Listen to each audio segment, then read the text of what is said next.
Hi, this is Chris Campbell, and welcome to the Food Institute podcast. This week, we are happy to welcome John Dunham back, president of John Dunham and Associates, and we're going to be taking a look at the U.S. economy now that we are about a half a year into the coronavirus pandemic.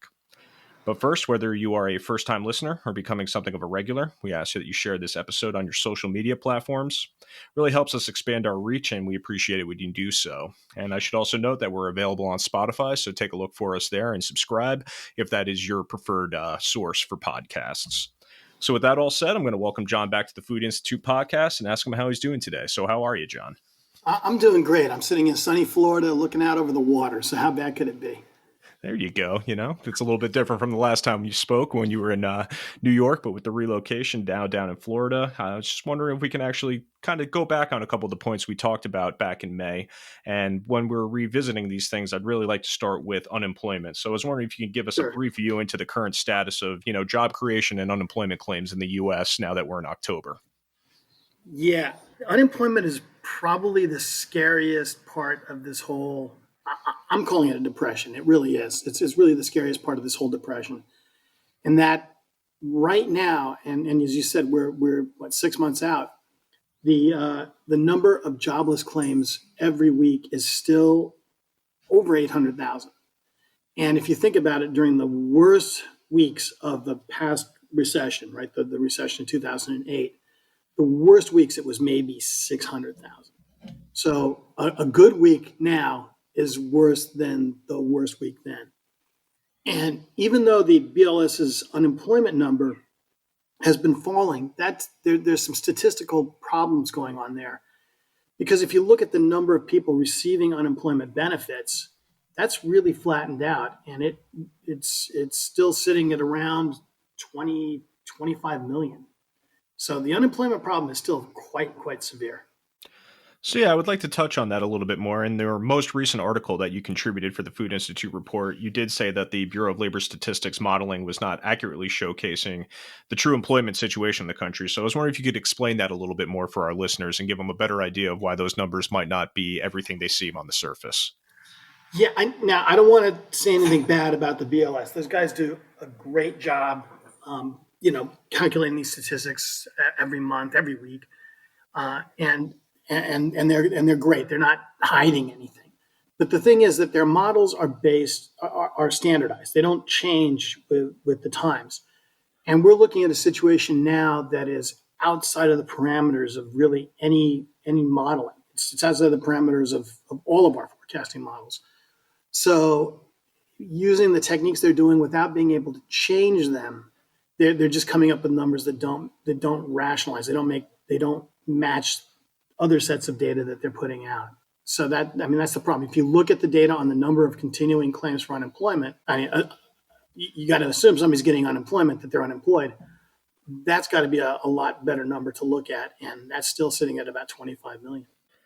So now that when we're looking at the trajectory of the overall U.S. economy, when we last spoke, we talked about how there were differing models between a curve back up and then some people saying that it would be more like a V-shaped recovery. And like you said, you're seeing that this is actually a true depression. So I was wondering what you would have for the trajectory of the U.S. economy overall. If you think of it this way, if you take the best case, what the bank economists are forecasting now, some kind of 30% growth for this quarter and maybe 5% growth for the next quarter, the overall economy will still be down by 3.1% at the end of the year. Again, let's put that in context. The last recession, during its worst year, the overall economy was down by 2.5%. Now, the worst year of the Great Depression, it was down by 12.9%, which is we're not there, but it's still worse than the last recession.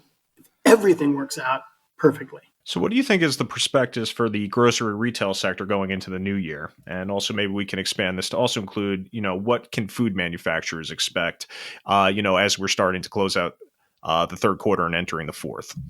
Yeah, we were looking at these numbers the other day, and it's really interesting. Remember, this entire recession, this entire depression, downturn, whatever you want to call it, is government imposed. This was all created by government decisions. I'm not going to argue whether they were right or wrong. That's up to all of us to decide. But it was created by the government, and when the government regulates, they create winners and losers. And in this case, one of the big winners was the grocery retail sector, the off-premise grocery retail sector, which has done remarkably well because in many cases they were the only stores that were open. So that's an area that's grown. It's going to, as restaurants, as other venues open up across the country, that growth will flatten out. But the grocery retail sector has done quite well. We were looking at food manufacturing and the overall food manufacturing sector. Again, there's going to be winners and losers in this, but overall, it's back to where it was pre-COVID or pre-shutdown. Because again, most food manufacturers are considered essential by the various government agencies that control this. So I think for food, you're not going to see any growth this year, but I think overall it's going to be, it's going to end the year about where it was last year. Food retailing is going to be a really good year.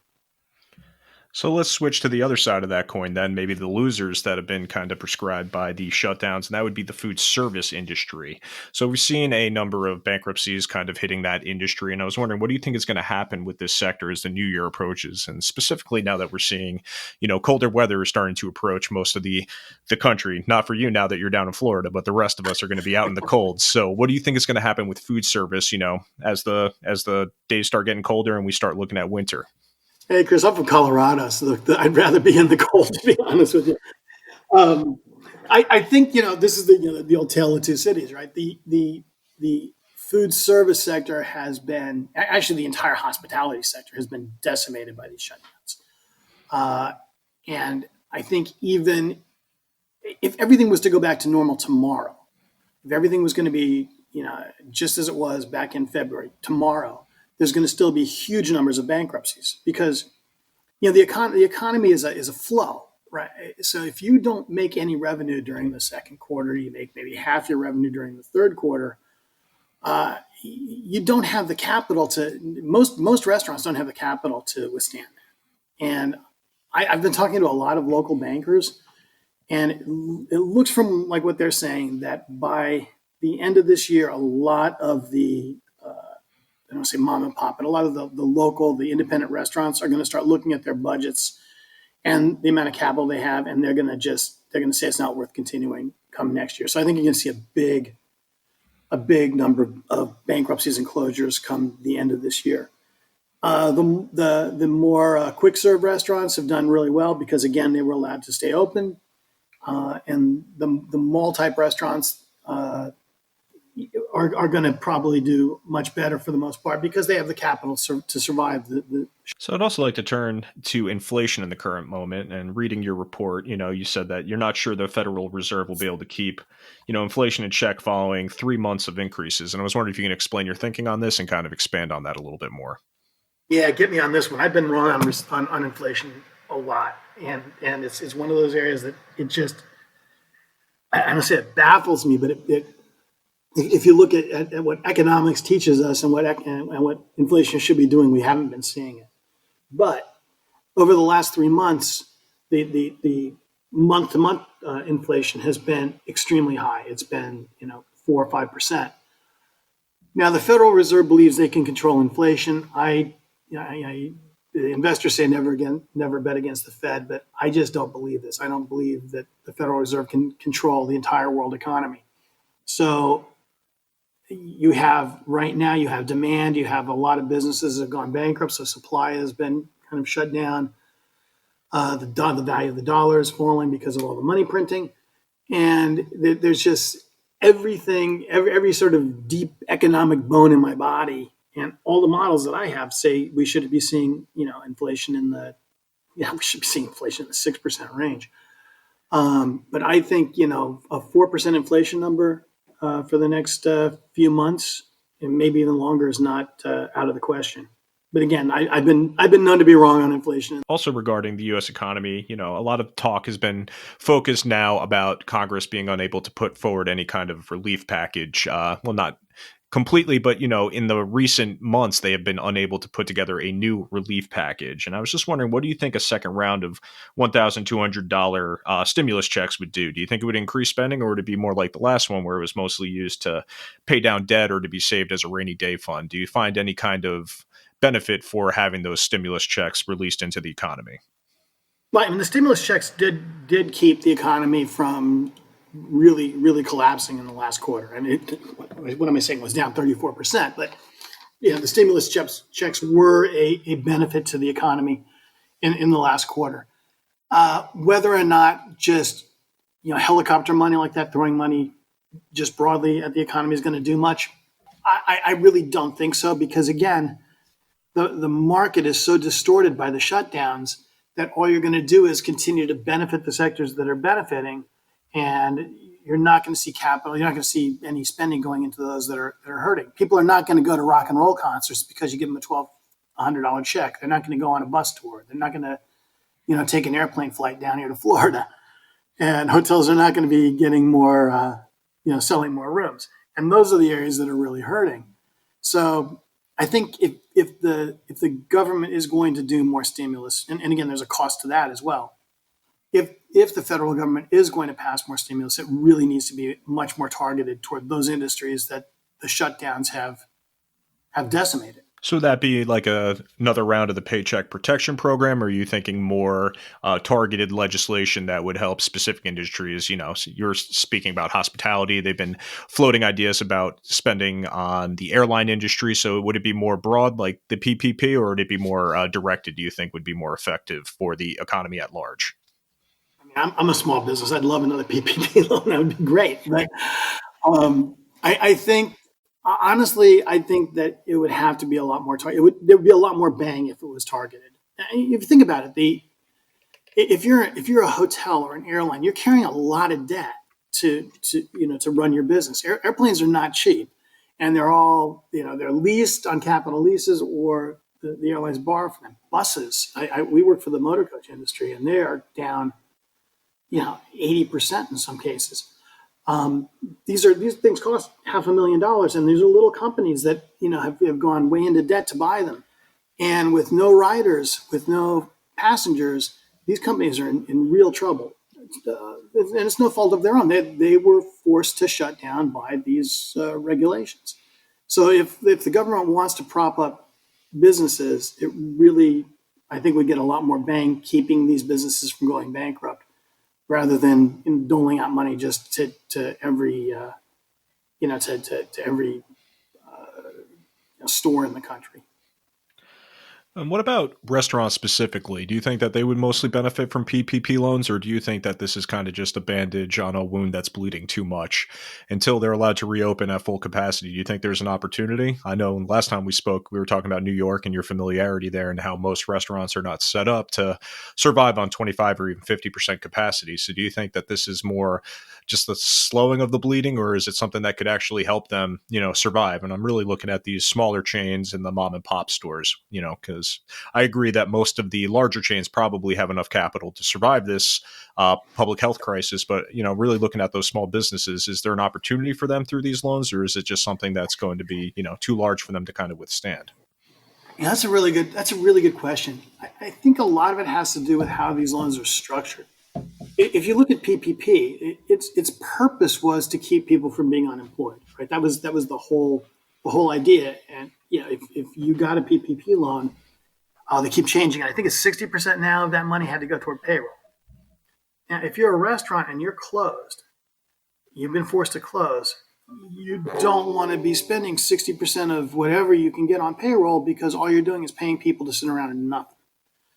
And and by the way, now those expenses are not deductible if you use the PPP to pay for them. So these restaurants are now going to have to pay tax on the money that they use to pay people not to work. So something like a PPP is not going to help a restaurant that's sitting around at 25 or 50% capacity and isn't, can't break even. Maybe a direct like an EIDL kind of loan that were just grants. Something like that might help them survive and might help them pay off some of the debt that they're going to be seeing at the end of the year. But I don't think something structured like the PPP is going to help small businesses a whole lot. And I find it interesting because I tend to agree with you that a lot of these mom and pops might not be able to survive, but the demand will be there, I believe, after the, pandemic ends. I don't think people are going to just never want to eat again. So there will be demand there. So I'm wondering, if you have any future prognosis for when, the economy starts reopening and people are allowed to do these things again.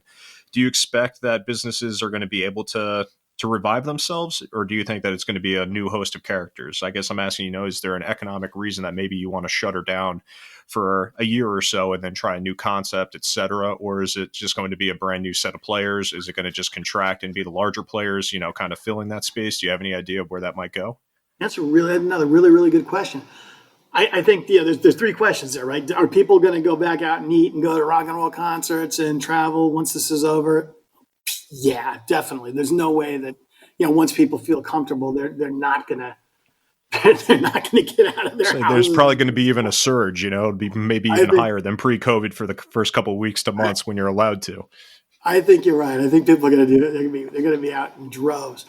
But now let's take a look at the individual establishments. If again, all of this has to do with your ability to carry your debt, right? All businesses are in debt. That's how we operate. So if you're a restaurant and you've spent $500,000 to get started and you've had to throw out a whole bunch of food and all that other stuff, you're carrying a big debt load. Really, it is. Can you carry that debt load until things improve and until you see this surge? And I think if you can, you'll be a successful business. Come the day all this ends, which is why I think the well-capitalized big chains are going to be in really good shape, because they'll be standing and people will be like, wow, I can go to an Olive Garden. I'm on my way. But a small restaurant, unless they own their building or they are really well capitalized, they just can't last that long. Eventually, the bank's going to come after them, or their suppliers are going to come after them, and how long can you wait? Yeah, it's a sobering thought to really think about. It's something that I think this country is kind of built on, having that backbone of small businesses, and nothing against the bigger players. There will be something missing if we have, for every mom and pop that gets, kind of eliminated by the pandemic, to see one of the larger chains just take their place. So I'm hoping that, there's some legislation that can be crafted. I know the Restaurant Act has been passed around, but I'm in the boat that these companies need help right now. And it's something that, the United States should really be taking a look at, in my opinion. Yeah, but don't discount entrepreneurs either. If you're a business person and you're an entrepreneur and you've gone out on a limb and you've created a restaurant, or you've created a nightclub or a comedy club, when this is over, even if you've gone bankrupt with this operation, that doesn't mean you're not going to try to find another one. And there'll be restaurants out there for the picking, right? Because they'll reprice. And I think a lot of these entrepreneurs will go back out and start new enterprises and new concepts. But there'll be some lag between that happening and the end of the pandemic. So for the last question I got for you today, John, I'm going to ask you to put on your fortune teller hat, and I just want to see if you have any ideas, maybe any insights on how the U.S. election could affect the economy come November. Either way. Oh wow.